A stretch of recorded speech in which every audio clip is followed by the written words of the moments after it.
At least I'm catching it now. Hello, everyone. My name is David Reed for Dial the Gate, episode 230 of the Stargate Oral History Project. Mark Savela, visual effects supervisor for Stargate, is joining us in this episode. He released a profound op-ed this past August, and I want to share it here with you first. I don't expect you to read it right now. If I can get this thing to be properly, hang on just a second here. There. I don't expect you all to read it now, but I would like, after you have watched this episode, to come back and go pause these freeze frames and go through and read this, because it is from his heart about what's going on in this industry. And I highly recommend that you read it, because it will provide you with even more context for what we are going to discuss. Our partner, Jenny Stiven, through Clio Consulting, who is a veteran in the Hollywood industry in marketing, will be joining us momentarily. Jenny is always very insightful, and we may have a special guest a little bit later as well. But in the meantime, I am privileged to welcome Mark Savela, visual effects supervisor for Stargate, to the show, and it's always a pleasure to have you, sir. How you doing? I'm doing well. Thank you, David. It's always fun being here. I love our talks. I love our conversations. But today's going to be a little different, I think. Can you tell us what life has been like for you and your colleagues this year? Well, it's been a strange year with the strike, and a lot of people started to be affected around January of last year, because people were prepping for the strikes even then, and how supervisors work. Usually you get on a job very early in pre-production, and I know a lot of people who haven't worked for 8, 9, 10 months, and it's getting pretty dire out there. There's a lot of companies that are going under. There's a lot of people who have left the industry.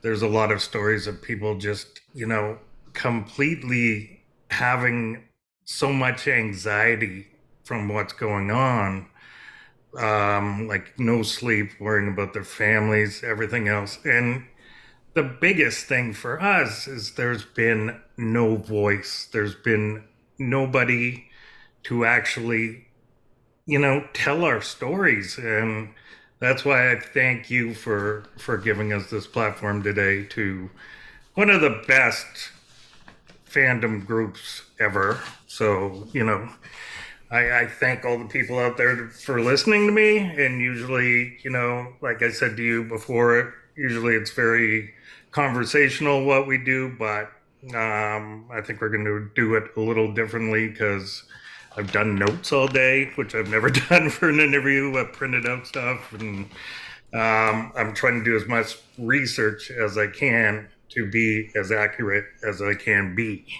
Absolutely. I want to state off the bat, the visual effects industry doesn't have a union. Is that No, correct? there are people that are unionizing different facets. There are people that are in unions, but it's one of the things that's so hard to organize, because of the way artists, supervisors, everything works, where artists work for companies, vendors who do work for the studios, or they work for the studios directly, or they're independent. And supervisors, it's the same thing. We're freelance. Some work for vendors, some work directly for the studios. So to organize that group of people, and that much, like, I've been, we've been batting solutions around, and it's so complicated how it works, and you have to have everybody on the same page And then there's so much, this will be a recurring theme in my talk. There's so much misinformation out there about what is happening because, like, in the trades, it says, "Oh, Marvel VFX artists have unionized," and you later learn that it's a group of on-set people. It's not all the artists. Like, so everybody outside of our industry who reads the trades go, "Oh, all of Marvel visual effects is unionized now," but that's not the case. It's a small group of people. It's about 50 or so who are on set. A lot of on-set people, a lot of data wranglers and such, and they're the ones who have unionized. And it's kind of really not funny in a way, but as far as I know, the unions don't want supervisors, right? So it'll be the only division in a movie, say a Marvel movie comes back, where the head of the department is going to be non-union and everybody underneath them will be union, which will be really bizarre because that doesn't happen anywhere else in any department in the film industry. And unions are important because they actually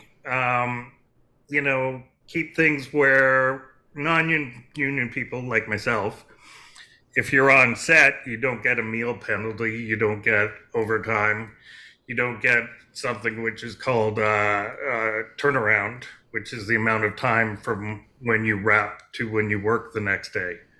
So I've been on numerous shows where I've worked till 5, 6 in the morning, and then they have a production meeting or a visual effects meeting at 9 in the morning, and you're expected to be there because you have no turnaround. Where if other heads of departments were on set, they would absolutely push that meeting because they'd be paying overtime. Wow. It's a little different for us. I really hope the artists get together and join some union, get some representation, because that has been so lacking during this time, during the strike, where again there's been no voice. We don't have an A-lister per se, like a Clooney or we don't get our lunches bought for us by Drew Carey. We don't have funds in a union that help out, so we've been left totally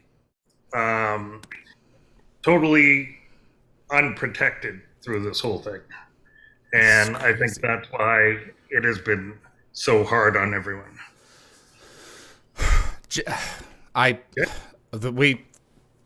Let's go ahead and bring Jenny in. Jenny, can you hear me? Oh, and she's left. Okay, I apologize, Mark. This is what can be done. Let me go ahead and reach out to her. What can be done in order to unionize the team? Well, that is the biggest challenge, I think. I think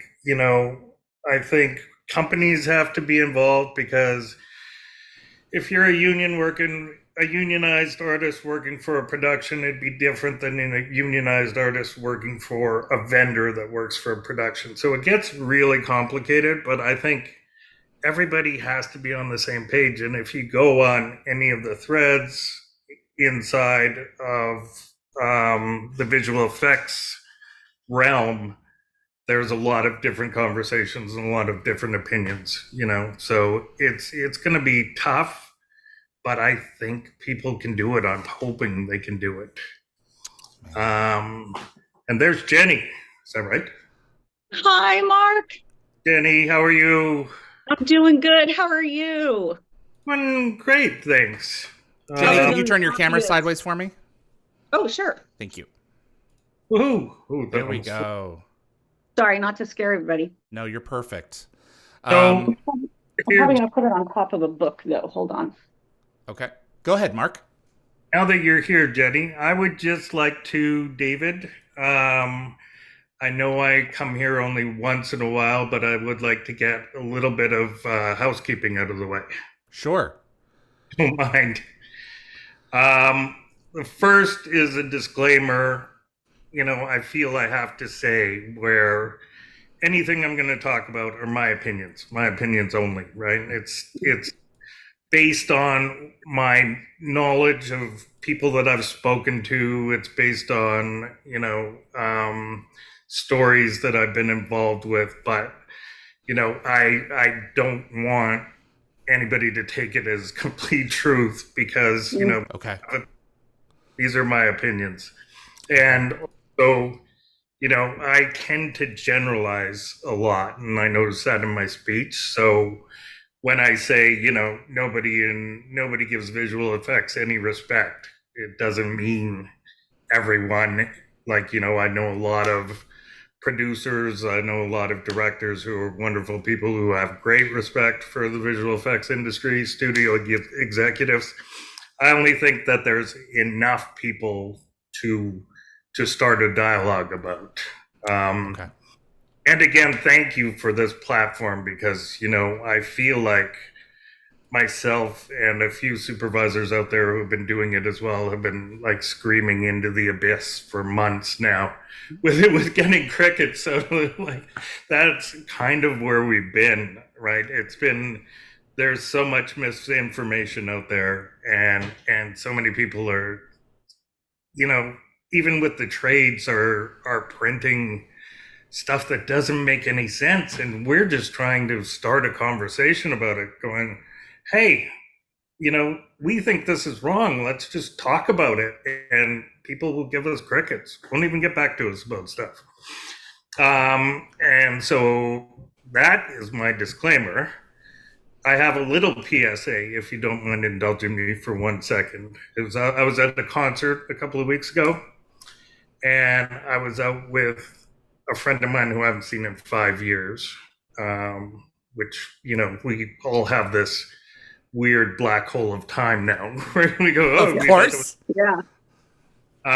But we were going out to a concert. We had a restaurant beforehand, and he sat down as soon as he got there. He goes, hey, man, how are you? And I was going to go stalk right away. And I was going to go, things are tough all over or whatever. And to know me, I am like, you look under the definition of Gen X and you see my picture because I was hose drinking, feeling suppressing, latchkey kid. And I decided to go against stock. And I went, yeah, man, things have been really shitty this year. Like, there's been health problems, there's been family emergencies, there's been this and that. And I went off to list all these things. And he looked at me and went, and this is a guy who, does Ironmans and like used to do triathlons and stuff like that. He said, that's the same as me. I've been feeling like shit all this time. And they're like, and the biggest thing I have to say is, talk to people. Because you don't have to shoulder everything alone. And like, if there's nobody out there for you when you try to, like I told David, put all my socials down there, reach out to me, anybody, because you're not alone. Even though you feel like you need to do it alone sometimes. Yeah. But it's when your mouth, people feel exactly the same way and you go, oh my God, that's crazy. Yeah. And you're amazed, right?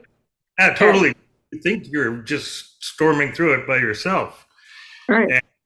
And that, that is, speak to somebody. It makes all the difference in the world. Yeah. That is PSA. And I've always been threatening to write a book. And one day I'll come on here and plug one. Hey, I'm going to plug somebody else's book. Is everybody who's in here, in the industry or not, should read this book. Oh my God, it's so good. Turn it down. Yeah, I've been hearing all about it. So good. And I keep dog-earing pages like, oh, I'm gonna call my friend and talk about this one because it's everything in there. You just keep going, amen. Yep. That. Yep. Every single chapter. And Mo helped me out with a few issues when she was writing the book. And oh, cool! Wow. She's been somebody, uh, I tend to lean on sometimes with advice and stuff. Oh, I know you knew her. That's so cool. She's great. She's amazing. Super courageous woman to write what she did, and just like all throughout her career to actually unravel the scandals that she has as well. Yeah. So if you're in the industry or not, read "Burn It Down" by Maureen Ryan. It's amazing. Jenny, do you have any questions that you for John before he starts going into the subjects that he wants to cover? Or I could be Mark too. I mean Mark. Yeah, John's coming in a little bit. Sorry, I'm talking with a John right now. I apologize, Mark. Me? Were you asking me? Yeah. Oh, yeah. So Mark, I saw that yesterday or Thursday. A Marvel VFX editor and 2 representatives from IATSE went and met with a congressional labor caucus. Right. And I was intrigued by that. What was very intriguing was 2 things. There's no Republicans on that committee, which means I don't think they wouldn't get anything out of committee. Unfortunately, it's all Democrats. So you gotta figure out a process. And then secondly, considering what's going on in the industry and United Auto Workers and Starbucks, what do you think the place of government can or should be? And those are 2 separate questions. What should it be and what can it be? Jenny, I'm losing you real bad, just so you know. The connection's really... Seriously? Yeah. I don't know what's going on today. Here, let me move into the other room. Okay. Did you hear the last part of my question? About what government should be something. Well, what you think government can or should be doing when it comes to unionizing in the entertainment industry, in the United Auto Workers, whatever we're talking about. I don't know. Is it a government thing? I don't know if they should stay out of it or not, because I'm not really, I feel when the government, whether it be in America or Canada, kind of gets involved in something, it kind of goes out of the control of the people, of the artists working for everything. And I feel like, we have a thing called the Visual Effects Society, and I've seen lots of things lately where it's become all the people on the board are like agents, and where somebody was writing this yesterday, and I didn't go in and research that because I wasn't going to talk about that. No, it's okay. But they said like everybody is now the agents and everybody else on the board, and the artists are no longer like on a board where I read that too. I didn't know that of the VFX Society. I didn't know that that's what had happened, that essentially the artists are no longer represented to a large degree. The biggest thing for me, and like I said, another recurring theme, is we don't have a voice. The VES, I think should have said something during this time, and they've been really quiet, and they haven't said much. And I found this out the other day, a couple of days ago too, as well, that there are over 4,500 members of the VES. And I think the number is, there's only been 42 members ever that have been granted permission to use the VES after their names on a credit. Wow. And it was said to me because 20 years ago, the VES decided that, the studios might get mad or something. So my God. Permission to put VES after your name, like PGA or whatever. Right. Yeah. And I found that completely amazingly unreal. And I was like, whoa. Like, I don't know. It goes back to the origins of our industry. Our forefathers, they were is like amazing people like Dykstra and Mir and everybody else, right? Yeah. But they but business people, and they weren't. Nobody had the forward thinking to what it would become. So the industry itself never got organized from the get go. We never thought about residuals. We never thought about anything like that. It was like, well, we're just happy that we're invited to the party. Yeah. Yeah. We're doing this. And like now it comes to this point where we have no representation. We are kind of the backbone of the industry. Yeah. Yeah. We the respect or the voice that we deserve. It is a huge problem, and it all kind of started from the origins, because you can't go now, hey, we want residuals. But you look at a show where you create and sometimes direct with like a TV show or whatever, a certain amount, like a third of the content, if it's all CG, if it's space battles or whatever, and you're going, and you don't get residuals for that. You're creating a third of the show. Yeah. Yeah. But you can't go back in time and say, hey, we're going to get residuals now. It just won't happen. That ship has sailed. But you can certainly blame our forefathers. I'm sorry, but you can't. Yeah. Well, there was no thinking about it. I mean, obviously, when you think about Dexter, when you think about all of the ILM guys, and you think of everybody that was working in small VFX firms as well, not the big guys, right? But the ones that are in those small firms and small agencies and small production companies that never saw the light of day. I mean, they got no light shine on them at all. It would never have occurred to them. And this is my other question for you. It would never have occurred to them because, to your point, they're thinking, okay, this is what I'm doing. Isn't this cool that the industry has developed that I get to do this? Holy shit, I get to be, sorry, David, holy cow, I get to be part of this amazing film. Why didn't, because I'm part of IATSE. Right. But I got kicked out of IATSE because when I became more digital and I was all digital content production, they basically told me, well, this isn't pertinent to what we do. It doesn't work, right? So we're going to let your membership lapse. Right. So that, in digital content and digital content production and digital marketing, I mean, we got nothing, right? There's no, I can't, I could try to be part of the Producers Guild, but so right. I get screeners. Yay. So I think that what my question for you guys would be, why didn't the unions come to you guys? You'd think as a business, a union is always looking for more membership. Mm-hmm. Why didn't they come to you guys and say, holy cow, there are 5,000 to 10,000 members that we could have like that?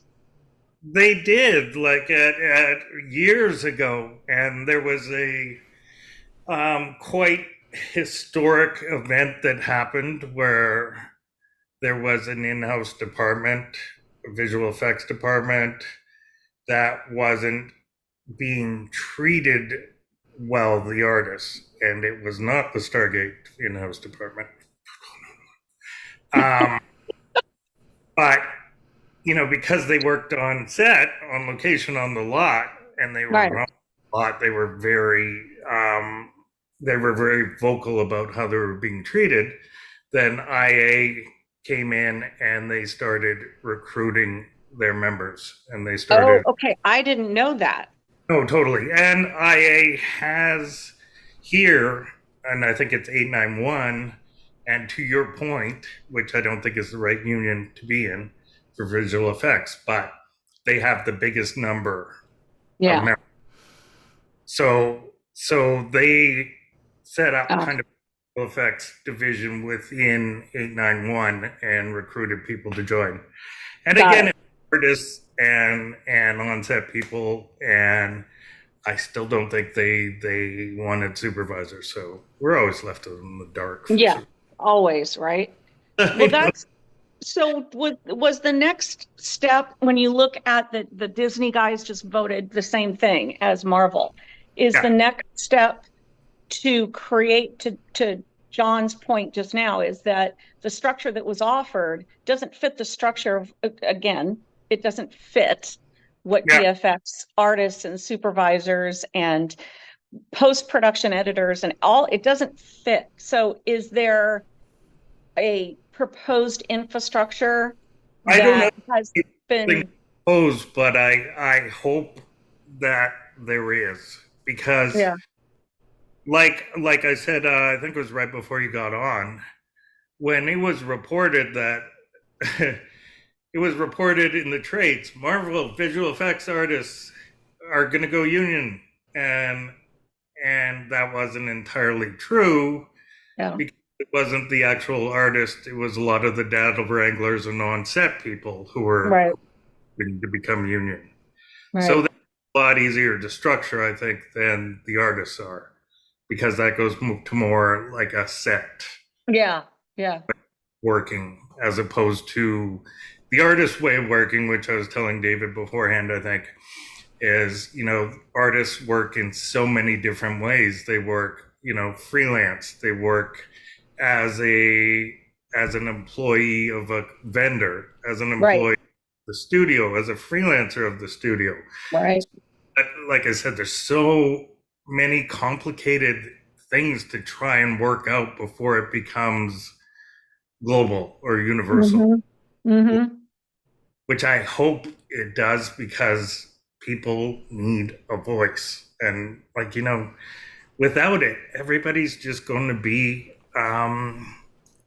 abused and disrespected like we are right now. Well, the polarization and the separation between the have and the have-nots becomes just wider and wider and wider. There is no bridge, unfortunately. You know, and that brings up my last question for you, for both you and John, is that, you know, I do a lot of research about it, and I have friends in the VFX who are artists in the industry, some who are supervisors, but who would be leaders or voices that I should be following, that I should be paying attention to? I saw on your, or was it your Facebook or the article about the congressional meeting, there was a vfxunion.org link, but are there voices, people, that leaders that we should be paying attention to that are pounding the drum? It is one of the things that is not lacking as well, but an actual representative. I don't know if there is one. There was one, the guy from Marvel. I forget his name. I'll look it up and I'll make sure it's included somewhere. But he seemed to be really on the ball about what was going on, and I think he was he might have been a data wrangler. He might have been something else. I'm not sure. I don't want to. I think an on-set supervisor, but he really seemed like he was on the ball, and he's one of the guys who organized within Marvel itself. Oh, got it. Okay, great.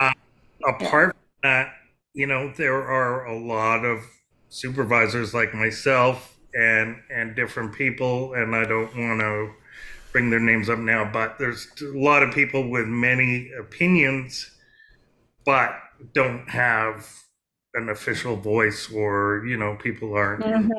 They're kind of amazing.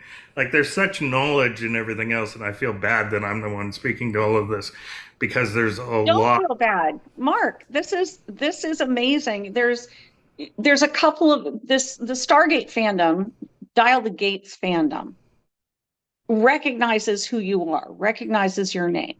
So being the person who gets that message out to this extremely active fandom, who can then elevate and hopefully leverage voices. Hot damn, I think it's awesome that you're doing this. I think it's fantastic. I so appreciate the platform, because with the op-ed as well, I took that out to, you know, certain places, and people got it, and people were like, wow, this is amazing, this is so great.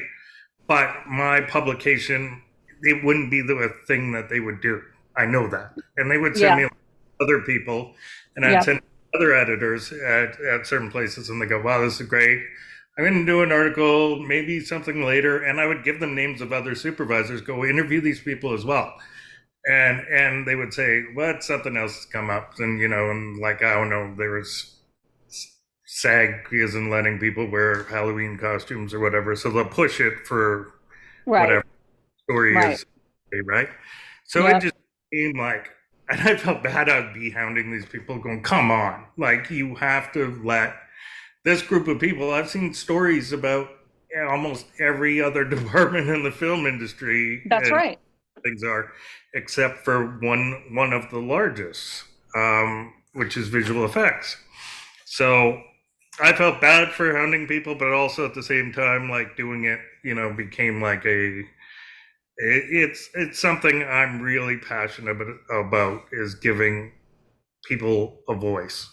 It's your purpose right now. And Mark, this is not new, right? No. I was at Fox when the Blue Sky animation insanity and tragedy was happening. And I was working with Digital Domain when that was really bad. So it's not like this is new. And so to have somebody like yourself being able to elevate, and John, to elevate the message, to get it out there, because this is a window of opportunity where people are paying attention to unionization, to workers' rights.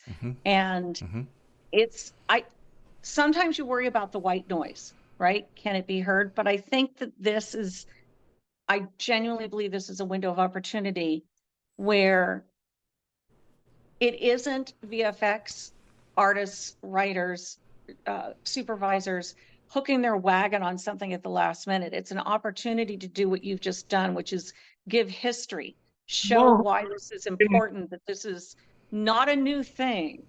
No, we're just trying to give it some media attention, or some attention at all. And said to me once ago, well, why are you don't have a seat at the table with, WGA and SAG?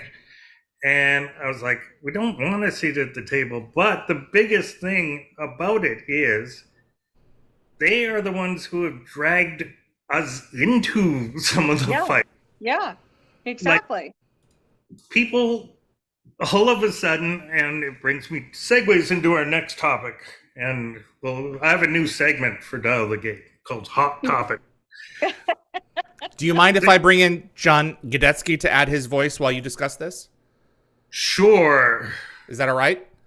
Yeah, totally. Okay. Let me go ahead and bring John in so he can provide some thoughts as well. John, I'm going to ask you to start your video. Can you hear me, John? I can hear you. Can you hear me? Yes, sir.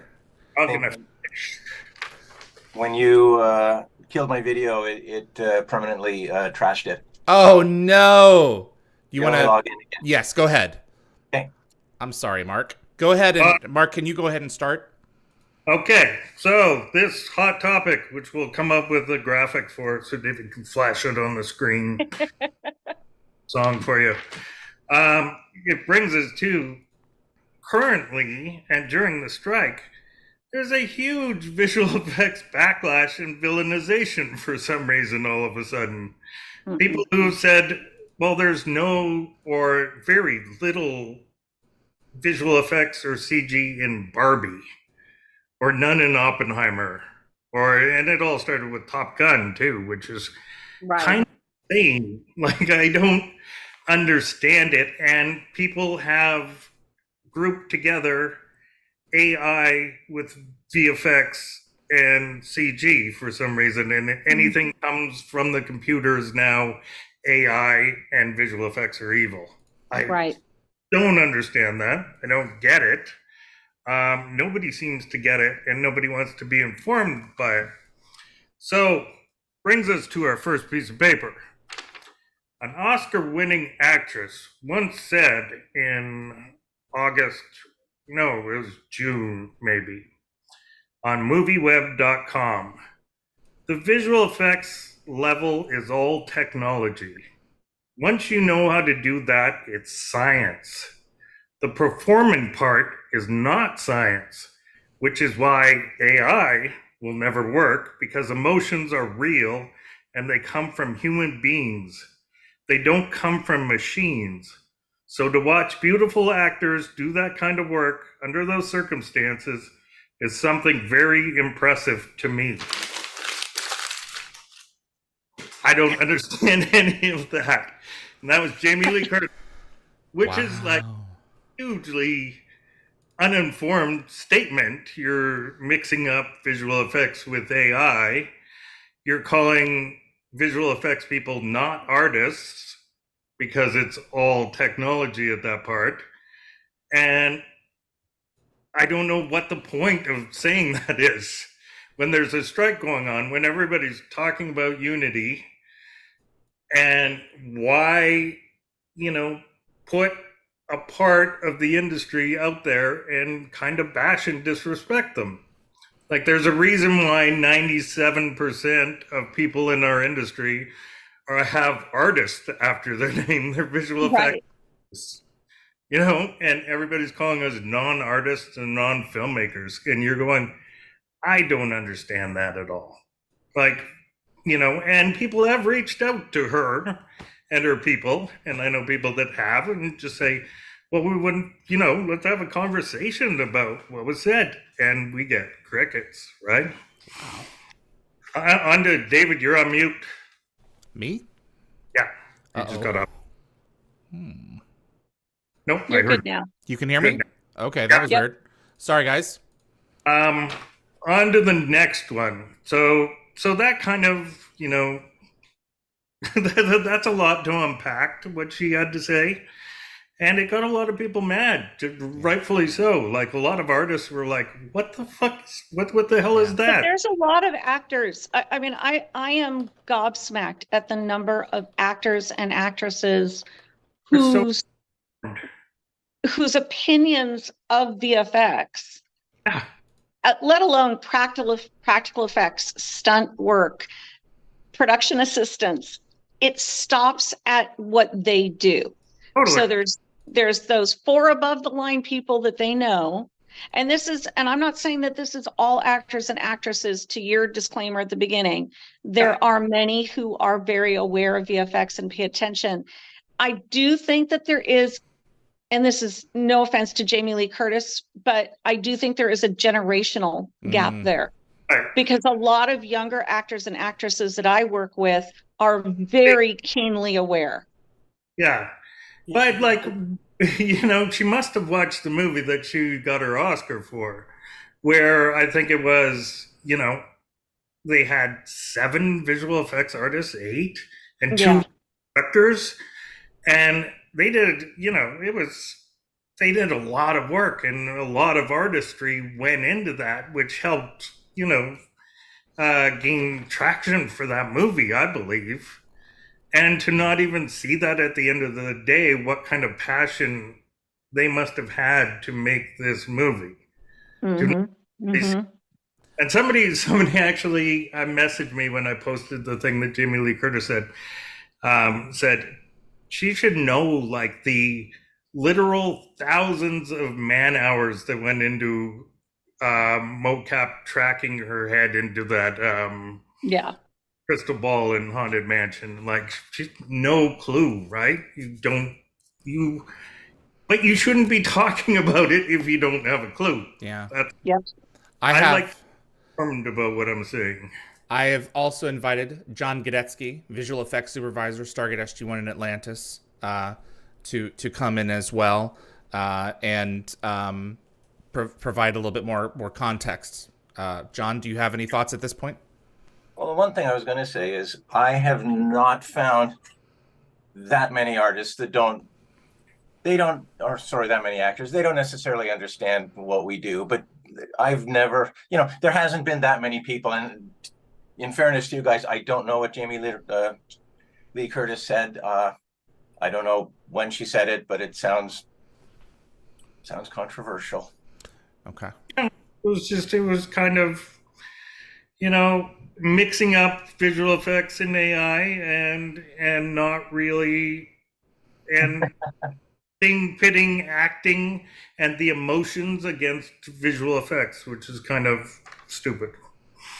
The AI is going to cause trouble that way. Yeah. I was in a meeting the other day, and the producers are like, "Okay, we've got to AI this. We've got to AI." Oh my God. They're hoping it's going to save them money and make it better, and obviously deliver the show before we start. No, thank God you had Hewlett and Mika on yesterday. I was so happy about that, David. Mm-hmm. And every time Hewlett said machine learning, I actually got goosebumps because I hate the term AI because I don't think there's anything. AI is not really a thing. There's no such thing as artificial intelligence. And I know people within the industry, not our industry, but that industry, they actually prefer the term assisted intelligence, where you are the intelligence and it assists you, and it's only ever as smart as the human telling it what to do. Mm-hmm. And that's the reality. That's more appropriate, too. Yeah. Where artificial intelligence, there's always going to be a human doing the prompts, telling it what to do. And everybody hears it and they go, oh my God, Terminator. Or well, it's an umbrella term, right? I mean, it is such an umbrella term that has been adapted to apply to multitude of aspects, just like VFX, frankly, it really is a parent description of so many jobs, so many different things that artists do in your industry. And even visual effects, people get confused with CGI, CG, Mm-hmm. and confused and just blend all those terms together and say, right.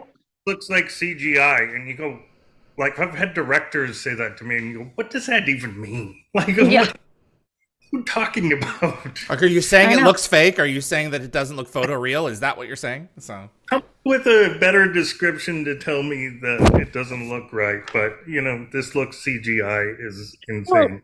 Well, this what I just thought of, John, to your point with your meeting that you had, and Mark with the letter or the commentary that Jamie Lee Curtis had. So much of this is awareness and education, right? It's nobody wants. People don't know. You got cut off. What'd you say?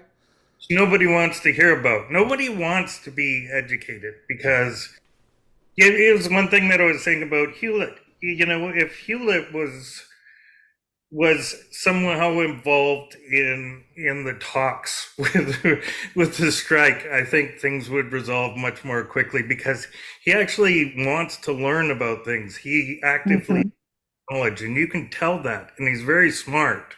Where other people just, they put their foot down and they say AI is bad and visual effects is bad because it's associated with AI. And you go, well, let's have a conversation about that.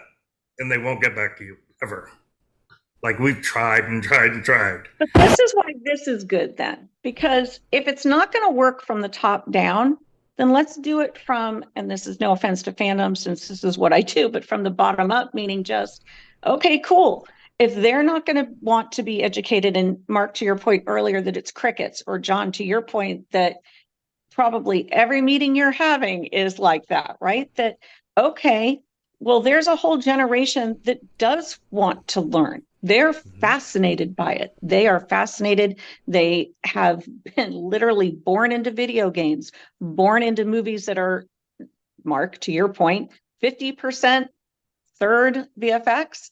So that's why this show is important, so that the people who are going to these movies, who are watching these series, who are playing the video games, they understand the work that goes into it. Right. This is an industry, right? And we work in it. And Mark, you and I, we've been working together for 30 some years now. We go way back. We used to be a little bit younger. Jenny, I'm sure you're the same. We've all been at this for a really long time. There's always going to be some people who want to know. And I love those people. They're my favorite. And there's always going to be some people for which they're just pouring money into a funnel, and we give them the results that they want. Yeah. And we work with both types, and I'm really happy to work with both because that's the gig. Totally. Yeah. Yep. It is true. But I find when you're in the middle of the strike and you're disrespecting a portion of the industry, it doesn't make sense to me. Which brings me to my second article. Screen Daily reported that my second favorite Keaton, Justine Bateman, has just come up with it's called the Credo 23 stamp, and it's put onto some movies. The Credo 23 stamp, filmmakers must apply and pledge that AI was not used in the making of the film in any way. Minimal CGI and VFX were used only to fix minor flaws or to create minor effects. Now, yeah, weird. That as well. And myself and a lot of supervisors have reached out to Justine Bateman and go, it doesn't make a lot of sense. Like, let's have a conversation about it. Why are you saying like minimal visual effects? Like, what does, and no AI at all? So like, are you going to go back to neg cutting? Like, how do you pledge that? And I just worked on a movie that, was the Michael J. Fox documentary that Justine Bateman was in, footage, and we had like over 100 visual effects shots in it. And this documentary from Oscar winner, Davis Guggenheim, you're going to go, wouldn't get a stamp on your, like, you've got a documentary movie and they wouldn't get this stamp because there were like 80 to 100 shots in it. I think you can take it further, Mark. AI is probably helping them drive their cars. Oh, totally. They stamp their car too. You can't have transport. This is pull all the chips out. Reflection of the lack of thoughtfulness about how much our society is automated. And there are simply tasks that we have handed over to machines for years now that handle things so that we don't have to, so that there are autonomic systems at play. What'd you say, John? Like steam engines. We've been handing those tasks over to machines, and we've, in the process, of course, eliminating entire job categories. And I think that's the fear we're living through now. We're going through another really significant revolution. We're just starting. What's the saying? Be thankful to be living in interesting times. Yeah. We're right at the start of something really significant. And like a steam engine, you're not going to stop this thing.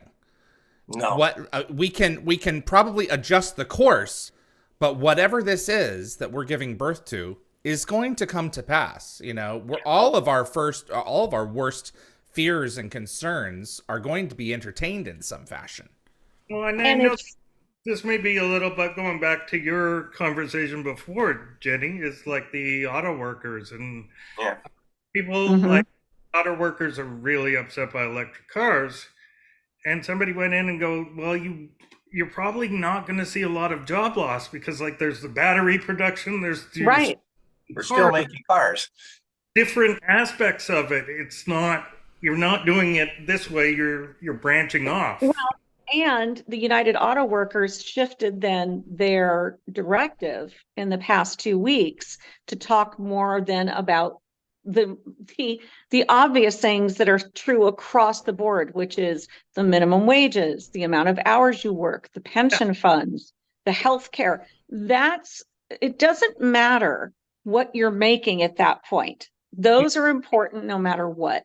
And I think where the WGA and where SAG is running into the same problem as the WGA ran into is that these are pretty basic asks. And what VFX unions want are incredibly basic asks.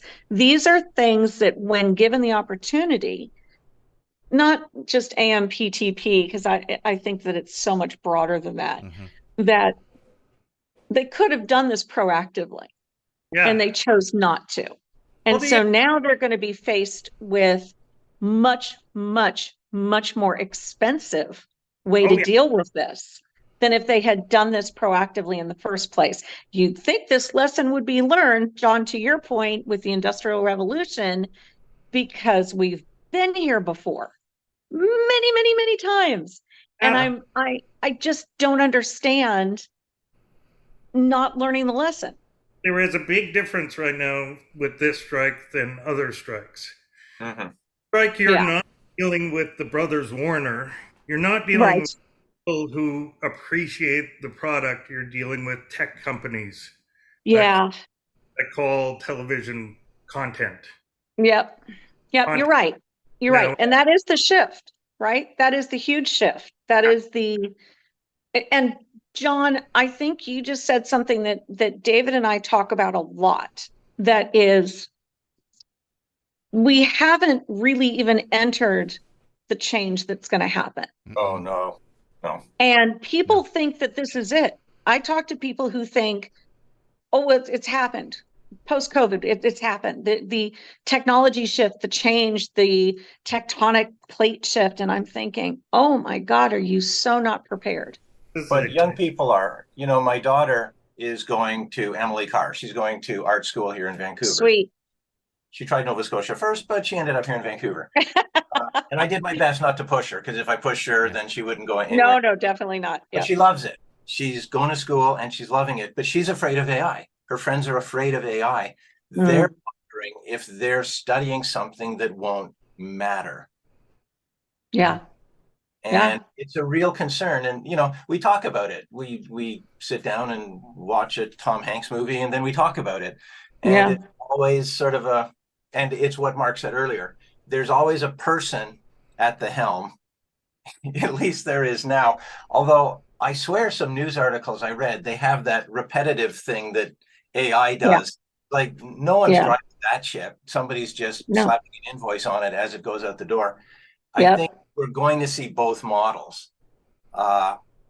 There will be, although I was going to say there will be a person at the top collecting the invoice, but quite frankly, will there be a world where there's an AI entity at the top collecting the invoice? That's a larger question. And I bet you it's going to happen in some fashion.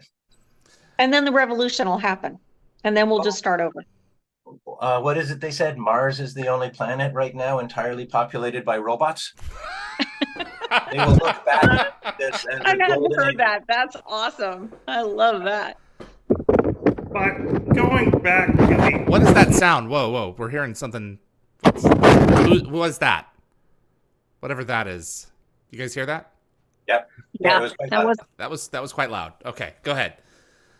But whoever, you know, going back to the personal issue about it all, you know, to call visual effects artists and supervisors and everybody kind of not seeing us as filmmakers, and not as artists, where, you know, the amount of film knowledge you have to do what we do, the compositional knowledge, the blocking knowledge, the color theory knowledge, everything, pacing, everything about film. But you're making a blanket statement that we're not artists or we're not filmmakers. That's just cold. I think it's absolutely crazy, and it's the thing it is. I think it's deliberate. It's a negotiating strategy, right? What's the saying? You don't get what you deserve, you get what they negotiate. So they're setting the anchor point now. Yeah. Low bar. The union did the same thing. Remember when they tried to unionize VFX here in Vancouver? The structure that they set up really didn't use the word artist anywhere. No, it was technicians. Yeah. All technicians. And the other mistake that they made is they assumed that when you're on set, Mark, when I'm on set, we spend 12 hours, 13 hours, 14 hours, 16 hours, whatever fun thing is kind of heading down the pipe for us. But we walk around and we talk to people and we joke with, you know, we go to craft Mhm. service, we do this, we, you know, we'll blah, blah, blah, blah, blah. You pass the time, you work X number of hours. Artists sit at their boxes for 8 hours straight and it fries your brain. But the union wanted them to work 12 because we work 12 on set. It was because of that They parallel. didn't understand. They Yeah. tried to understand. They used to talk to me all the time. They would call me every week. And one day I said, well, what's in it for me? Which I don't normally say, but at some point, you know, they just keep, and they said, well, nothing really. So I said, well, just don't call me anymore. Mm. I Mm-mm. wished, and I'll wrap this up. I wish the union had succeeded in some ways. And one of the benefits for me as a provider of visual effects services is I could call the union and say, send me 3 roto artists, a matte painter like Claude, and 5 guys who can use nude. Yeah. And Yeah. they show up in the morning. Yep. They can't do that. Mm-mm. So, and they trying to sell their idea to 20-year-olds who don't want healthcare. They need to figure out a strategy for making this work because it would benefit the workers and it would benefit the productions and it would even benefit the tech companies.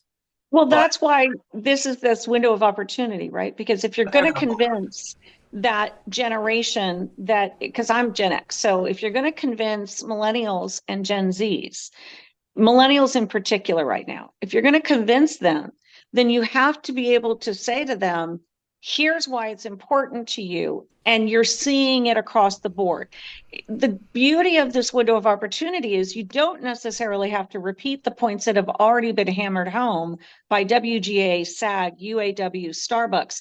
These are going back to the basics, very basic points that have been all over every bit of media, every social, everything that they're getting their news from. There are TikTok accounts dedicated just to explaining this.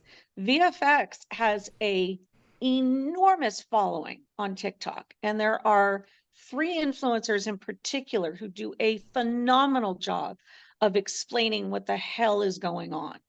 And I think that connection has to happen between you guys, the leaders that are our age, and those leaders, those influencers, and needs to be that coalition.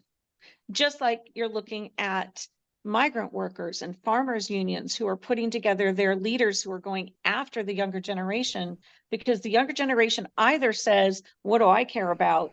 Fill in the blank. Or I don't get it. I don't understand. What are you upset about? Well, that's education. That's awareness. And right now, the awareness is probably the most I've seen in my lifetime.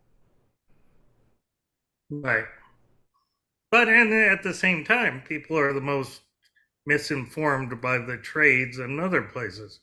Which brings me to another point. I don't know if anybody saw the article, but it went around our circles last week where Disney Plus released a movie called Prom. What was the movie called? And the headline, I forget who had the headline, but the headline was creepy AI-generated background actors freak out people watching This Prom was Pack. crazy. And you saw these really... Yeah. This but was those bizarre. But those weren't AI-generated. They were stock models that somebody put in. They were not anything AI-generated about that. But the trades said these are AI-generated background actors. No background actors, I guarantee you, were scanned for that movie. No background actors had any likeness to what was used. I guarantee you that. Because they are stock models in one of the software systems. Right. And so, but it was a huge headline. AI generated background actors. And this is part of the fight that's going on about the use of the actors' images and whatnot, background actors. Like we, on every show I've done, we scan the main cast all the time because you're going to have to do a stunt. You're going to have to do a wide, something that's impossible for the actors to do. So are we just going to hit actors with cars now? Like for real? Is there no more stunts? What do we do? Like, we used to do that. I've watched actors be carried off set in stretchers. Yeah. You know, because the stunt went wrong. That doesn't happen so much anymore because visual effects is there to provide the service. The alternative, exactly. A lot of light on this conversation, but again, nobody wants to hear from us, which doesn't make any sense, right? No, it makes a lot of sense because it allows them to frame the conversation. Yeah. get the results that they want in their negotiations. Totally. Yeah. Nobody ever wants to hear from the worker bee. No, absolutely not. Absolutely. But that's what you guys are doing. That is the difference. Mark, I genuinely believe there is a difference, that you aren't shouting into the void right now. Yeah, but at the same time, like, I always thought there were fact checkers at trade magazines. Oh, that's a whole different thing. You know that. I mean, unfortunately, that's a Rubicon we passed. So or crossed. I think that it's up to us as fans, as readers, as film geeks, movie geeks, series geeks, sci-fi geeks. It's up to us to be responsible and find the information. It's up to us as experts in our field to make sure that we are as adamant as possible, as responsible as possible to get the word out. That's what you guys are doing. David, you are doing this with Dial the Gate. Mark, you're doing it with your op-eds. John, you're doing it in the industry itself. You're literally having these meetings, doing this, trying to make sure that the right information is what they walk away with. My husband is a teacher, and David knows this. Every April, my husband is frustrated and tired and convinced that nobody in the class is learning anything, and they're all going to hate him. And why is he doing? It's every April. And I keep telling him what he told me, and I remind him every April. If one kid, he teaches high school history, if one kid walks out of there having heard you and goes to college or goes into a trade and learned from you, then you've done your job. Yep. John, if one exec, or even better, one PA walks out of that meeting and has learned from what you've said, then you've done an amazing job to get that message. Mark, if you get one person who read Facebook who didn't know about what was going on and read your op-ed, hot shit, that means you've reached someone who didn't know it. I genuinely believe this. Okay, I'll get off my soapbox now. No, I think you're right.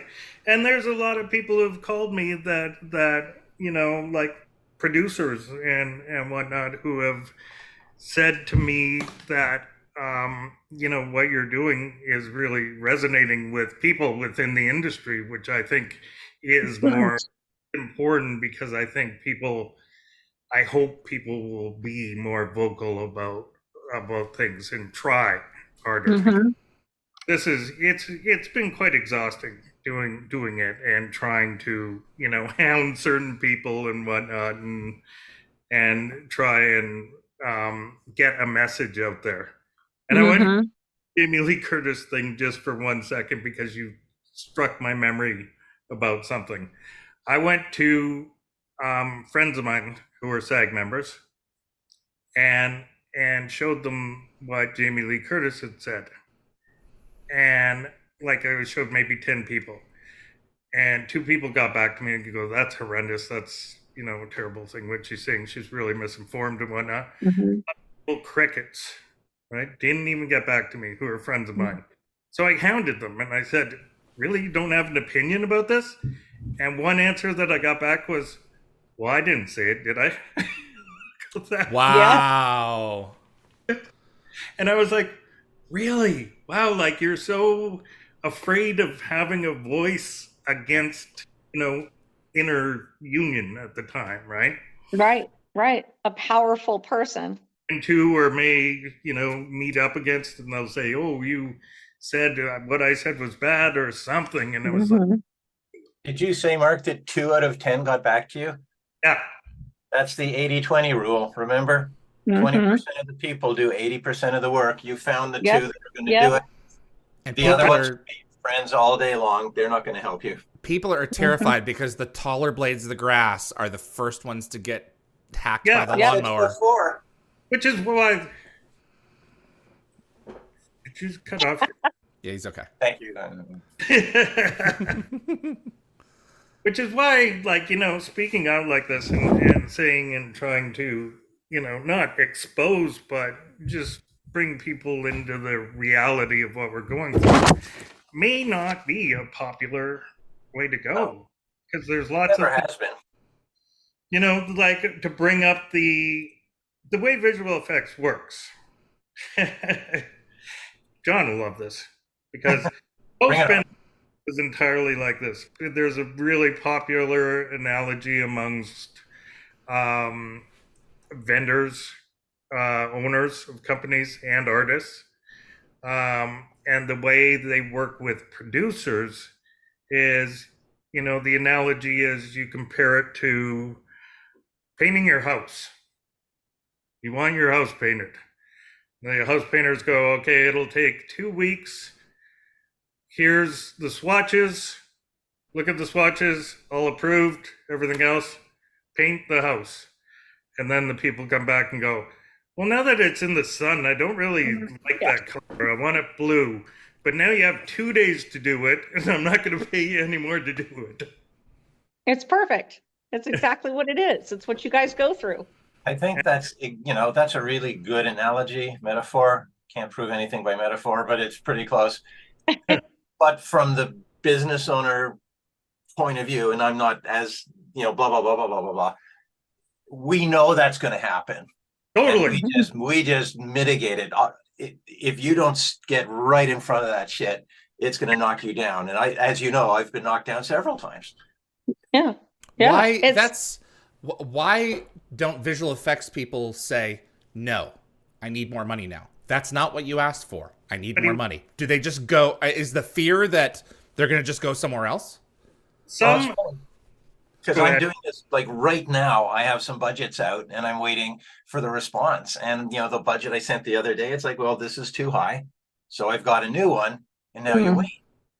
And yes, they can go somewhere else. So then it's, as you all know, as Mark knows, are we enough of a draw? Are we good enough artists to warrant that in their eyes? And in some producers you are, and in some producers you aren't. And, like everything else in life, you get in with a group of people. Like when we were doing Stargate, when I was doing Stargate, Brad and Jonathan, and then Brad and Robert, we worked together on all these shows.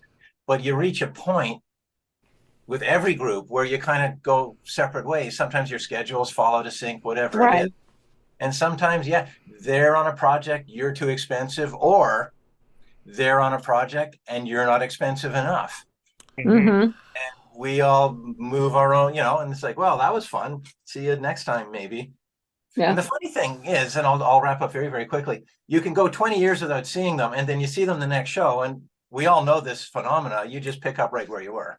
The time void. Really. Where does it go? Because it doesn't come back. No. As far as I can tell. I was in my 30s. Producers, performers, actors are very worried about their performance being altered, right? Yes. Maybe I'll open up a can of worms here. Maybe some actor will see this and go, God damn it, we never thought of this. Do they even know about how much we do in fluid morphs and splits? Oh, right. Yeah. Like sometimes, in post-production, the producers don't like how much of a pause they gave in between. So that'll have to be snipped down, right?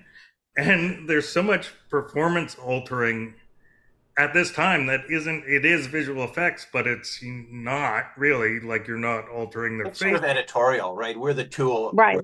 We're the tool for editorial there. And I haven't heard one word about that, about the performers even being aware of that. Well, that was another question I had for both of you, is that the WGA's contract put aside, the SAG contract talks about, so a friend of mine was working on the negotiating committee, and the AI portion was very confusing to me, because what it didn't do, and this is a question I have for you two, is that it is such an overarching broad brush description that it would include what you guys already do. Yes, I've on already a done. regular basis. So how's that going to work? They're going to go back and change. I mean, I think and I'm hugely supportive of the strike. So this is not a criticism of SAG. I don't know how that's going to work. No, and that's again, it's a problem of being misinformed and not being educated enough. With conversation, sit down with us for 2 hours a day, everybody would be clear about what we do and what happens. And like I'm saying, I don't want to see that. We don't want to sit at the table, but you're bringing us into the conversation. So let's educate everybody about it. Like I think you guys should have a seat at the table. I do too. I agree. That, but I got to tell you, so I work both sides. I do all digital content production, digital marketing, fandom development. I've worked for studios and I've worked for agencies and vendors. And everything that you describe is what we go through on a regular basis as digital marketing, digital content producers. And agencies and vendors in this business who do all of these $50 million campaigns, it doesn't matter what we do. Okay, cool. We've always accepted that content created under marketing isn't going to be acknowledged as part and parcel of the content that's created. Cool. But the people that should be at that table are the ones who are creating that final piece of art. And the people who are creating that final piece of art don't stop at the actors. Because right now, the Directors Guild just got it. IATSE is going to get theirs. Teamsters Union just settled. You've got WGA, and you've got SAG who's going to settle. And you've got in March. Yeah, exactly. You've got two major areas who aren't represented, VFX being the most, I think, crucial one, because let's just be honest, there is no movie without VFX. There is no series without VFX. For 99.9%, Christopher Nolan and Martin Scorsese and Robert De Niro have been infamous recently about many interviews and comments and articles that they've made about very non-film films and movies, etc.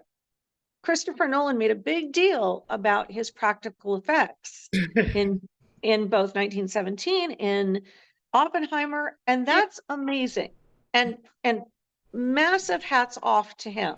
However, the arrogance in the silence about the fact or the purposeful not saying anything about the VFX that are woven automatically. It is not an extra. When I was growing up in this industry, VFX was extra, right? It was something that was special that you got, that if you had a movie that you worked with ILM or Digital Domain or whoever it was, Rhythm and Hues, that was super amazing. It was super extra. When I was working on Stargate and you guys had your own department and you had the floor and I would come see you guys, that was huge. That was a big deal in TV. That's normal now. That, or should be, but that is normal. And the fact that people still treat VFX as an afterthought in conversations and that you don't have a place at the table is, I don't think it's right. I think it's borderline unethical, quite frankly. Well, and the omission of discussing it is intentional too. Like there's some sort of, the backlash out there, what we call the visual effects backlash, that people don't use much CGI, like the Barbie movie, for instance. There's an interesting thing out there where you see the editor's workflow. It's on YouTube. Down and you see the visual effects editor's track. It is completely full. I know. what? And there's like, 207 artists worked on that movie and 5 companies, and not every company had all their artists credited. So there's much more than Oh yeah, that's huge. actually on the screen. And you're going, and what did they have? They had an article out there. I forget where it was, but they said they shot Barbie the same way they would have shot it as if they were in the 1910s. Oh yeah. Oh yeah. So what does that mean?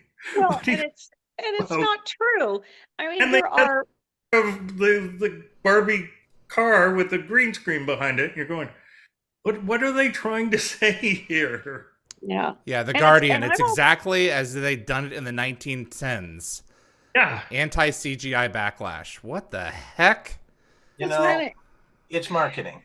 It's marketing. Exactly. And it's a brand. There are a certain number of directors, creators, who that's their brand.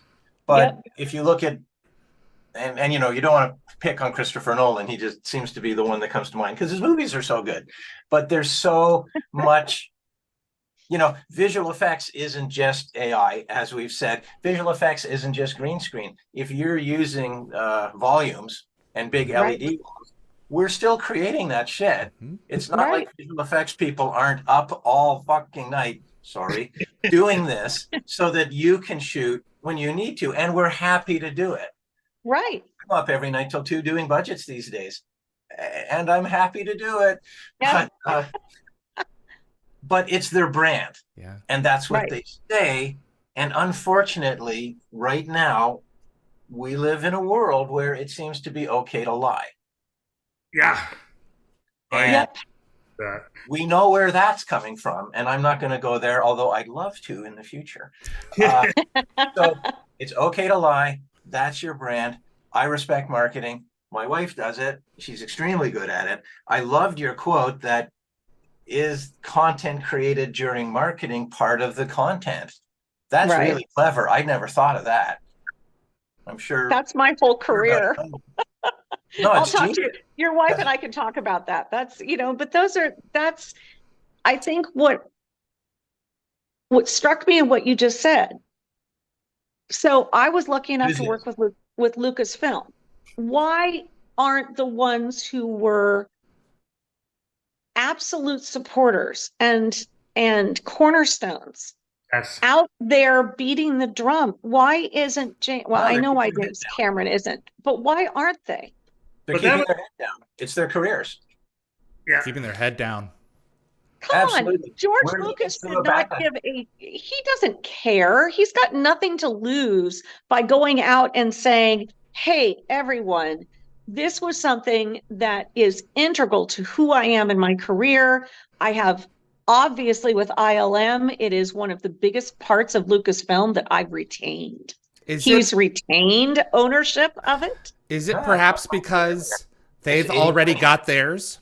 No, I think it's, you know what it is, I believe, and again, my opinion, is there's a certain, with some of those people that you mentioned and what I've heard stories, there's a certain need to be loved and admired, right? And if there's a backlash out there that they're proposing, to stand up against that backlash wouldn't be a popular opinion. No. Wow. No, it's dangerous. And that's how the world works. I think we see it politically, we see it economically. And I think probably that's how people are wired. There's a really interesting, so the US military has been flying AI fighter jets. And if you take the need to protect yourself out of the equation, they win every single battle. As humans, we need to protect whether it's our reputation, whether it's our legacy, whether it's our life, whether it's our employability, and that's always right here. But when AI takes that out, they win every time. And it's not even close. So that's depressing. So it goes right back to my original point. Is there going to always be a person collecting the paycheck? Is AI going to reach the point where they're like, yeah, we got this. Go grab some food pellets. You'll be fine, biped. I like go grab some food pellets. Well, yeah. Yeah, sorry about that. That was depressing. That's no. Look, I'll bring it back. I'm always good for the cheerleading part. So here's the thing. Both of you have amazing, not soapbox, genuine, super on point points of view and opinions that are shared by the majority of the industry, of the VFX industry. Agree. And I'm being very specific in that title. There are different opinions everywhere, but yes. But yeah. I think that you guys are, as are some others, like I talked about, there are influencers on TikTok who they are banging the drum, they are walking the walk. I genuinely believe that it's now up to us.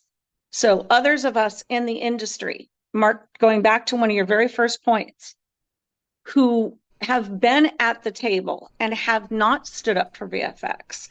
It is up to us to have that conversation and to bring it to the table. And I don't understand why VFX is not represented at the table. I am hoping that what's happening in the unionization, the fact that Disney is doing it blew my mind. Of all the studios that was going to be next, that was not the one I thought was going to be second or third or fourth or fifth. So I'm hoping that what starts to happen is the conversation isn't just amongst VFX people. It has to be that the directors and the writers and the actors pull it above the line. There's no reason for it not to be. That's a big giant ask. It is. And you know what? Screw it. Start the revolution. People will revolution. Look, we're either the work we do on a daily basis, the work Mark you're talking about on Barbie, everything else, we're helping. We help every department. You know, we work with wardrobe, we work with makeup. We do makeup, we clean up stuff, we do cool stuff. Makeup wins the award. Happens, good for them. We're happy for them. Visual effects is involved in almost every, aside from craft service, I think, and maybe we work with every single department. We start right in prep, and we're one of the last people to be let go. Yes. Yeah. That's a lot of power is the wrong connotation because, as you've been saying, as we're aware, it's not really power, but that's a lot of responsibility. That's a lot of influence. Mm-hmm. I don't know if everybody wants to let us out of the bottle. Like it's a lot safer for everybody if we're doing what we're doing, and it is. We like doing what we're doing. And it honestly makes us easy targets because we're blame if something goes wrong. Mm-hmm. If a movie with 1,000 visual effects that are all invisible, it was a great movie without using CG. If people don't like the effects because there wasn't enough time, there's a billion reasons why effects go wrong, right? Like there's direction of the director, there's the studio gets involved, there's no time to do it. It has to be spread out over 30 vendors. There's no time.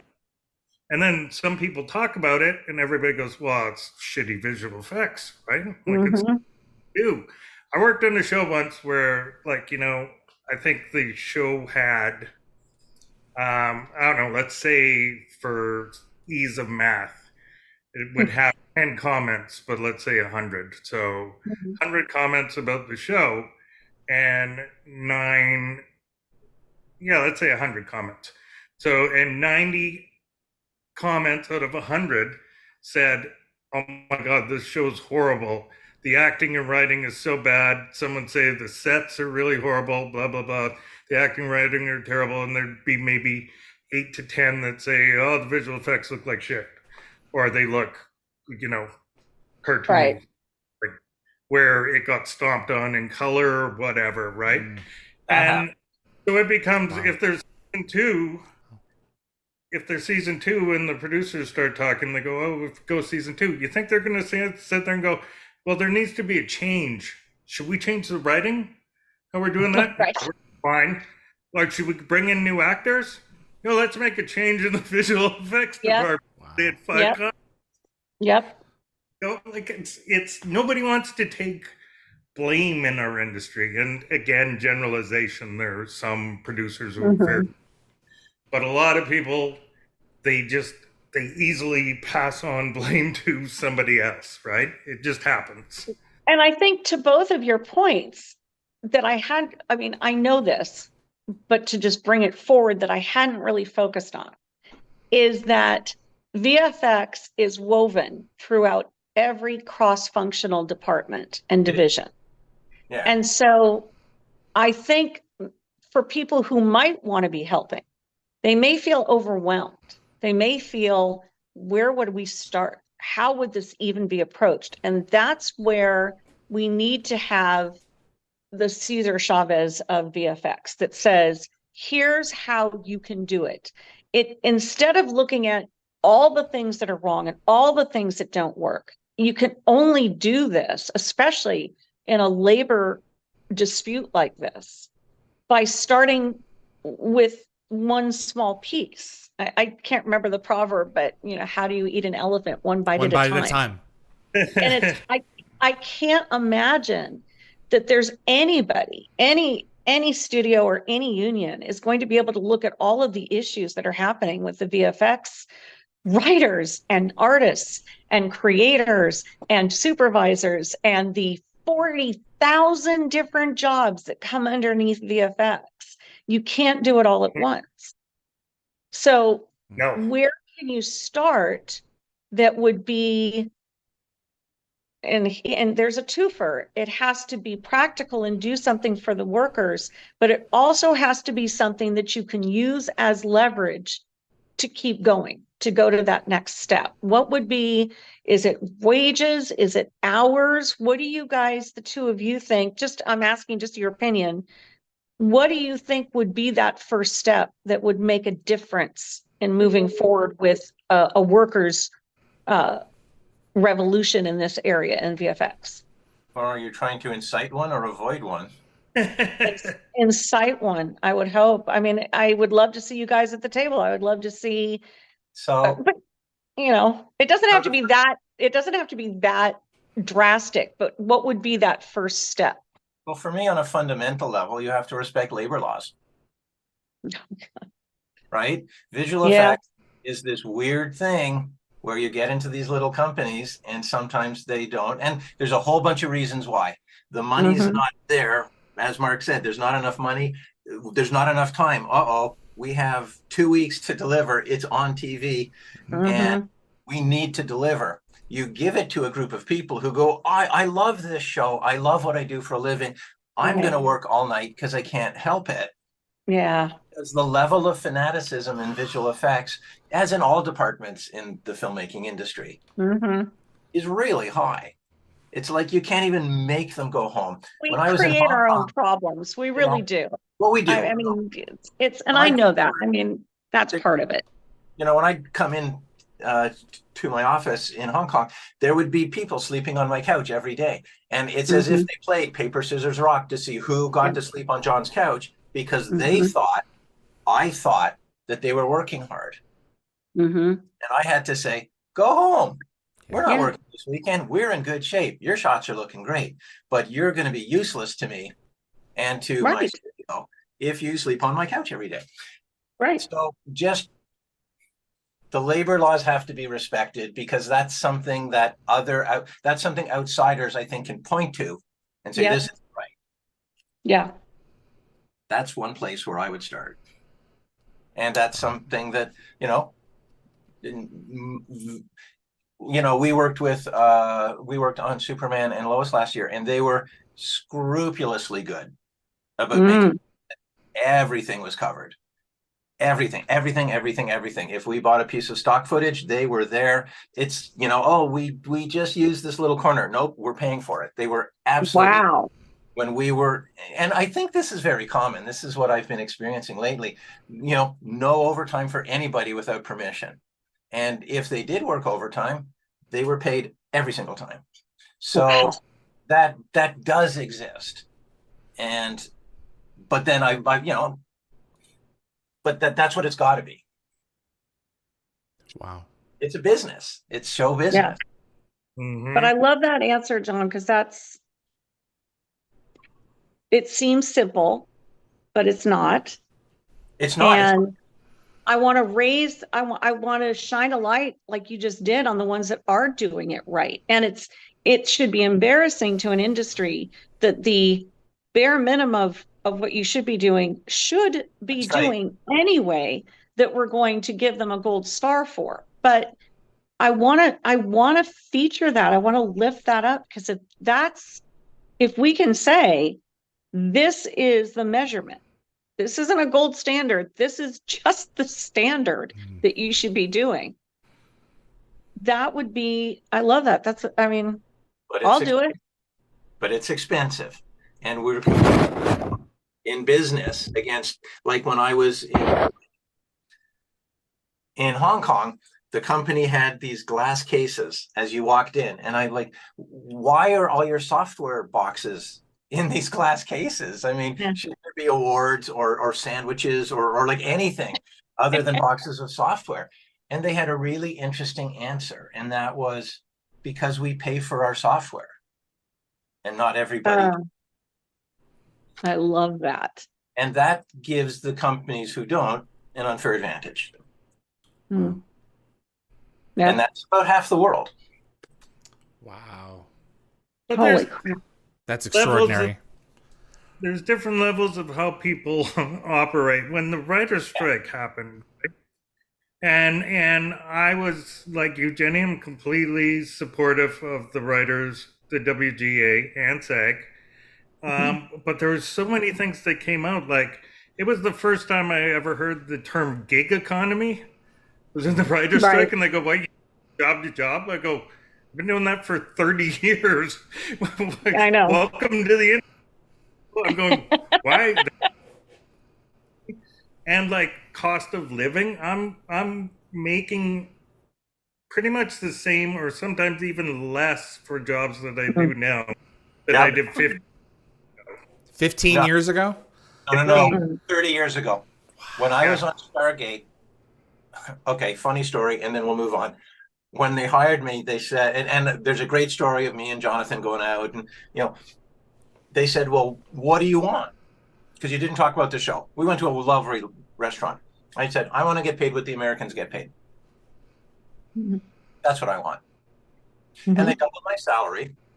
And as to Mark's point, it's barely moved since. Oh my God. It's because it's what? Because it's Meanwhile, the competition? You can't get John? It's just the shows that come in, they don't move that line item up. They just never have. And we have nobody to negotiate. We negotiate for every Now, in fairness, earlier I was talking with Superman, and they definitely did. And they moved me up to what was a solid fair wage for today. But a lot of shows, you go in, this is what I get. And they'll say, that's really funny because this is what we have. And then it's up to you, isn't it? Because we don't have a union. But in truth, for Mark and I, we would be above scale anyway. Right. It's really, it's not what you deserve, it's what you negotiate. That's the world we live in. And we live my God, right? Yeah. And then it's like, and because like for me, I don't have an agent. I don't know, Mark, if you do. I probably should have got one, but I never did because I never looked for work. People just call me. I don't have that good cop, bad cop world where I can say, you go get me money so I can be nice to these guys. Right. I have to be the asshole at the beginning. And producers know I'm not really that good at it. Mark, you know that. So, I'm good at pictures. I can see the art instantly. I can do the budget. I know I'm going to come in on, where we said we were going to come in. But I don't want to negotiate for my rate. No, you need to have a pit bull standing by to make sure that you get what you're supposed to get. And that's what you're for. Yeah. And I've done I've tried to do deals with on the other side with friends of mine who are writers and stuff, and they'll go, "We'll talk to the agent right away, right?" And you talk to the agent and go, "God, they're such assholes," and then you're just friends, and they come in and they're happy, and you're going, "Yeah, okay, that's the way things work on that side, right?" Yeah. But on our side, not be yes about it. Hey guys, I'm so sorry. I'm gonna have to hop. Thank you, Jenny. Thank you guys. John, it's a delight to meet you. I am sure we ran into each other somewhere along the way, but it is so nice to meet you, Mark. As always, I love seeing you. Thank you for everything that you're doing. Thank you for your voice. Thank you for leading the way. Thank you for being supporter of us. Absolutely. Jenny, we are passionate about it. Absolutely. Whatever I can do, please let me know too. You guys let me know. And David, love you, babes. Love you. I'll call you later. Bye, guys. Bye. Yeah, and I think, we can probably wrap it up soon if you want. I'm done. We've been on for what, an hour and a half minutes? Yep. Crazy. Short story beforehand. I think, as the writers move forward, as the actors move forward and everything, they should be like everybody else. They need to vet their people. Like the writers wanted more people on set to be, produce their own episodes and whatnot. And I've seen that happen where they've put people out there who shouldn't be out there.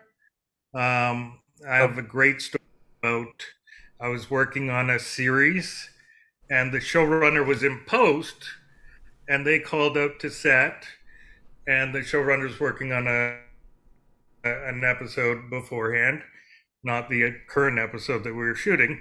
So they called out to set, and I was on the phone because it had a visual effects component. So I heard this call, and the showrunner wanted a clean POV of a sign. And so we all said okay, and then the AD was there, and so when we were breaking down one of the setups, I said, why don't we get that POV of the sign? And the director, I think, had just done a short film, and the writer was kind of younger and was the writer producer of this episode that we were doing. And everybody goes, well, we need the actor for that. And go, the showrunner just said a clean POV. And they go, both the writer and the producer and the director said, but every POV has the actor's body in it. I'm going, no, that's like a dirty over. Go, like, the showrunner specifically said a clean POV. That's what you need. So and I'm kind of the asshole because I'm not agreeing with them about filmmaking. And so they took 2 hours because the actor that we needed wasn't there. So they had to get a body double and send them to wardrobe because we were shooting in the middle of nowhere in a forest. And it took 2 hours to get them back and then shoot a dirty over. And they agreed to shoot my clean POV as well, my clean POV. Yeah. But you just took 2 hours out of your day. And like, what kind of, does that make any sense? Which, like, I would never send a supervisor that I was training out there if I didn't think they could handle the set. I think that's irresponsible.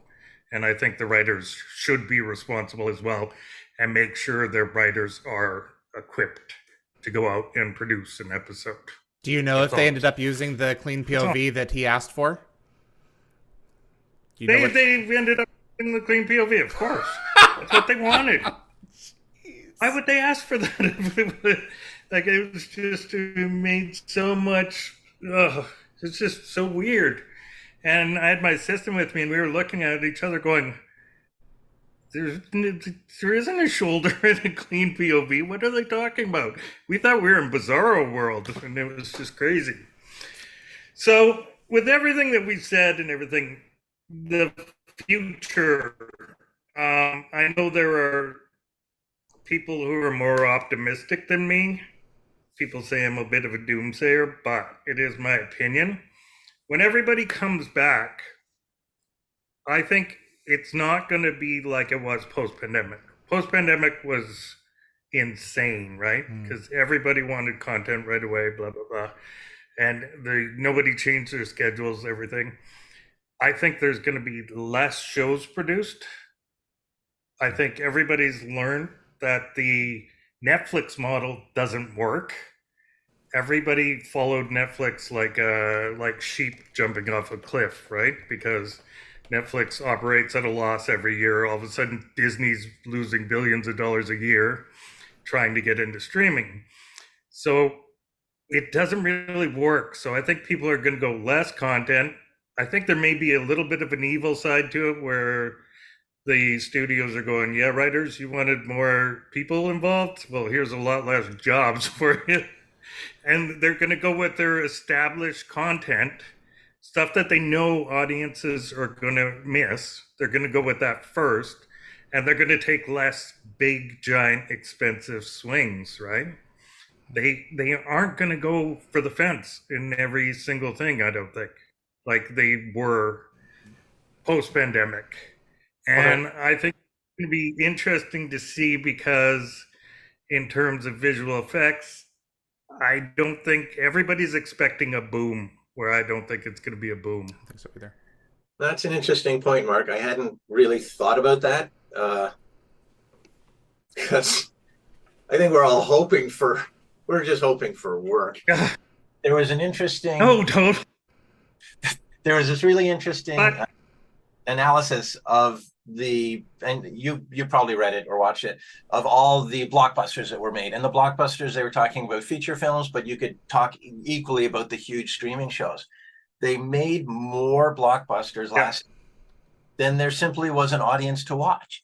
Nobody did the math, or everybody assumed that they would get the lion's share, or both. And that's what they do swing for the fences. But mathematically, it was impossible. And I think you're right. Mathematically, a lot of the big shows, there's just not enough viewers for them to see the return. I would argue quality had a little bit to do with that as well.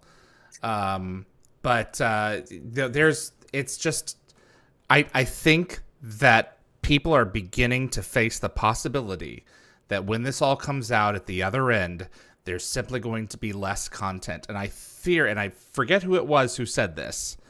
Someone can fact check me online. The dirty little secret about why they don't want these news studios don't want their numbers out is because people are not watching in the volumes that people think that they are.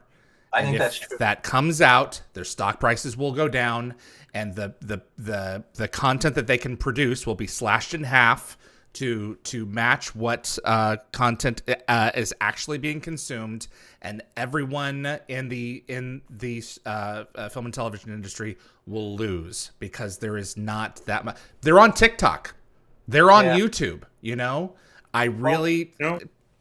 If you look at music, David, my kids don't listen to a lot of music from today. They listen to music from when Mark and I were kids. Yeah. I mean, you mean actual music? We get in the car and we put on Rock Lobster. What is that? Or they're listening to Tears for Fears. And I wonder if that metaphor applies to the visual industry, our industry. If people keep watching old stuff, the Tears for Fears and the B-52s of TV and movies, maybe that's why a lot of modern content isn't working. It's not resonating. I don't know what it is. I watch less today than I used to as well. The scary part of it is you talk to civilians out there, people outside of the film industry, and a lot of them don't even know the strike is still going on. Yes. They go, "You're back to work, aren't you?" You go, "No." Yes. "Oh, I heard the strike is over." No, that was just the the SAG. And the thing is, people aren't going to notice content is not there for a while, because you have the dog days of summer, which nobody expects content. Fall, hockey's back, the baseball playoffs, the NFL's back. And he takes Thanksgiving to Christmas off anyway, and there's Christmas specials. So until February, until the Super Bowl is over, nobody's going to notice that their stories aren't there, that the new episode of Bob Hart's Abby Shola isn't on, right? And then they'll start to get mad. So they've got a lot of time. Plus, when they're flooding the networks with reality right now. Right. That's true. I don't know how many shows Gordon has on the air. There's supersized episodes. There's Survivor and Amazing Race. They're like an hour and a half long. So they're prepped. They prepped. Oh, they're fine. That happened last time. That's true. That, the rise of reality TV, but also the last big strike, they also stockpiled before it happened. One of the last thoughts that I want to leave you guys with before we wrap up. When you guys got a few more minutes? We have 9 minutes. Okay. Yeah, totally. Okay. Perfect. Phil Tippett had said, I think I'm extinct, when Jurassic Park came out and they were doing the tests and Spielberg went all digital and left the stop motion in the dirt. And Tippett's team became the physical animators to assist in the image capture of the dinosaurs. They actually got into the minds of the dinosaurs. They found a new place to fit in when stop and go motion were not going to be used on Jurassic Park because you couldn't imitate the fluidity of the digital creatures that were being developed. Can we see do you think that with this new industry coming in with AI, you think you guys could harness these tools and to help guide them the way that Tippett's team did for Jurassic Park, or is this a completely new ball game? Oh, I think it's helpers, right? Yeah. Like you look at what AI is being used for now is like notes and tracking and everything else, but there always need to be artists at the head of it. You will never take that away. And you look at that, it's funny that you tell that story because the person who did all that, Spaz Williams, you look at the backlash he's now. I don't know if you've ever seen that, but he wasn't invited to they are trying to erase what he did somehow. If you look it up, like he's had conversations with other people these days and he's not happy. But he's the guy who, basically began computer animation, brought it to the mainstream, and now he's been trying to be erased somehow. Not erased, but, Wow, this is the first I'm hearing about this. Totally okay. If they had done the dinosaurs... Yeah, you seen any of it? No. Okay. Go. We have a little bit of delay, guys. I apologize. John, go ahead. Well, if they had done the dinosaurs using stop motion, using go motion, there would have been, the model builders would have built the dinosaurs. They would have been on set. There would have been, gaffers and grips and standby painters and the camera department.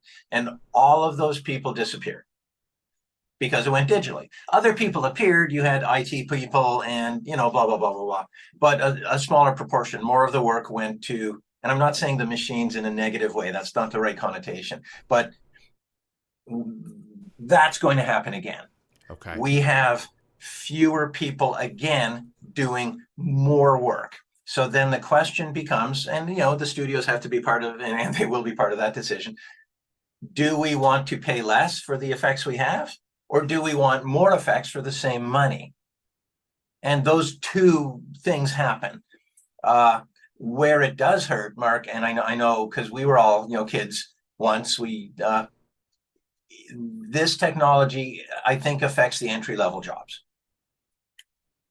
I became an effects supervisor when I was 24 years old. I was lucky to be on a show where they fired everybody above me within 6 months, and I could figure it out. My first Emmy nomination, I was 27 years old.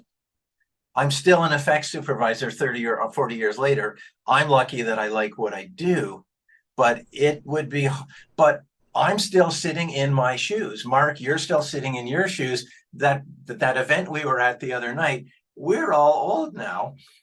It's hard for people to get in because we're still sitting in our jobs. Wow. Yes. But, and at the same time, when everybody comes back, because of the huge post-pandemic flood of content, there are maybe 5 times, 10 times more people out there looking at our jobs. Yes. So now when there's less production, you're trying to put 10 pounds of potatoes in a 2-pound sack. And it's going to be tougher to get jobs. People are going to find it hard. And that's the big thing of this whole talk is things are really tough, and people are going through tough times. Artists are going through tough times. Crews are going through tough times. You have like 100 days for the actors strike now, and however long for the writers. But you have this after people just had a 6 to 8 month hiatus from COVID 3 years ago. Yeah. People are still recovering from the pandemic hiatus. I know. And now this, and people are being devastated out there, and people because of our lack of representation, we don't have any source of people saying, here's a fund we created for you artists. There's nothing like that. Right. Here's something to help you out to keep everybody in the industry and instead everybody's getting layoffs and pay cuts. Wow. And that's what's happening, and that's driving people out of the industry. Wow. Well, I found it's a sad fact. I found that documentary you guys were talking about. It's called Jurassic Punk, and I cannot wait to watch this thing because it does talk about that transition. So thank you for bringing this to my attention, guys. Anything else that we want to call out before we let you go? No, like for me, what Mark is saying is true. Yeah, but that's been the case for 30 years. Yeah. All right. Mark. I want to thank you again, Dave.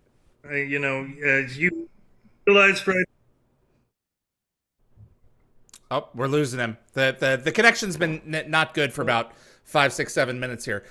Mark, can you go ahead and say what you were going to say one more time?